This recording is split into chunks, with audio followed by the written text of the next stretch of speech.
Hello friends, നമ്മൾ ഇന്ന് എത്തിയിരിക്കുന്നത് ഒരു പൊതിച്ചോർ വീഡിയോയുമായിട്ടാണ്. പൊതിച്ചോർ ഇഷ്ടമല്ലാത്ത ആരും കാണില്ലല്ലോ അല്ലേ? എത്ര വിഭവങ്ങൾ പുതുതായി വന്നാലും പൊതിച്ചോറിൻ്റെ തട്ട് താന്നു തന്നെ ഇരിക്കും. രാവിലെ തന്നെ നല്ല മഴ ഉണ്ടായിരുന്നെങ്കിലും അതൊന്നും കാര്യമാക്കാതെ അടുത്തുള്ള മാർക്കറ്റിൽ പോയി 100 രൂപയ്ക്ക് പച്ചക്കറി അങ്ങ് വാങ്ങി. എപ്പോൾ പച്ചക്കറി വാങ്ങിയാലും ഞങ്ങളത് മഞ്ഞൾപ്പൊടിയും ഉപ്പുമിട്ട വെള്ളത്തിലിട്ട് അരമണിക്കൂറെങ്കിലും കഴിഞ്ഞേ കട്ട് ചെയ്യാൻ എടുക്കാറുള്ളൂ. അതിൽ വലിയ കാര്യമുണ്ടോയെന്നൊന്നും അറിയില്ല, എന്നാലും ഒരു മനസ്സമാധാനത്തിന്. ആദ്യം വെണ്ടയ്ക്ക ബട്ടൺസ് പോലെ അരിഞ്ഞു.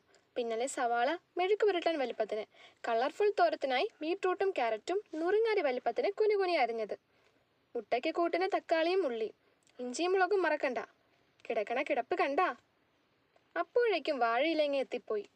ഹൈ ഫ്ലെയിമിൽ വാട്ടിയ വാഴയില. മേശപ്പുറത്ത് വരിവരിയായി കറികളെല്ലാം നിരന്നു. പിന്നാലെ ചോറും വന്നു.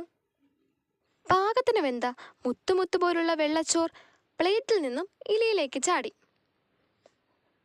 ഉരുട്ടിയ ചമ്മന്തി, പെരട്ടിയ വിഴുക്ക്, വരട്ടിയ ഉരുളക്കിഴങ്ങ്, തൊരട്ടിയ തോരൻ, കടും മാങ്ങ അച്ചാർ, വെട്ടിക്കുട്ടിയ അവിയലും, തിളച്ച എണ്ണയിൽ ചാടിയ മീനും, പാനിൽ വിരിഞ്ഞ മുട്ടയും. അവരവരുടെ ഇടം പിടിച്ചു.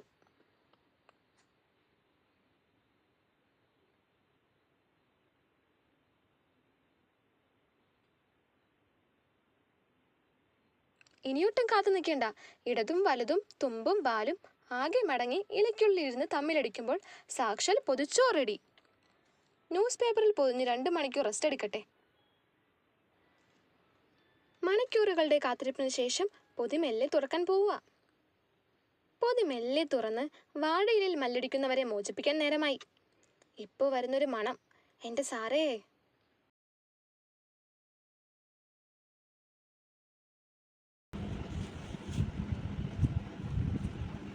സൂപ്പർ.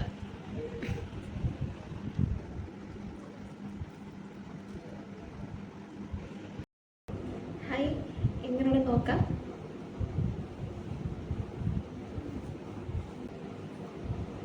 കുറച്ച് തോരൻ, എല്ലാത്തിനും കുറച്ച് കറി ചെയ്തെടുക്കുകയാണ്. ഇനി കുറച്ച് മുട്ട പൊരിച്ചത്,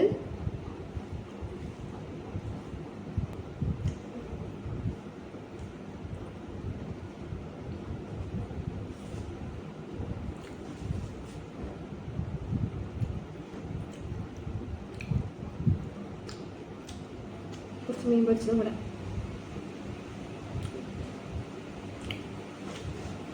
സൂപ്പർ ടേസ്റ്റ്. പിന്നെ എൻ്റെ പൊതിച്ചോറ് ഇഷ്ടമായെങ്കിൽ എല്ലാവരും ലൈക്കും സബ്സ്ക്രൈബും കമൻറ്റും ഒക്കെ ചെയ്യണേ. Thank you.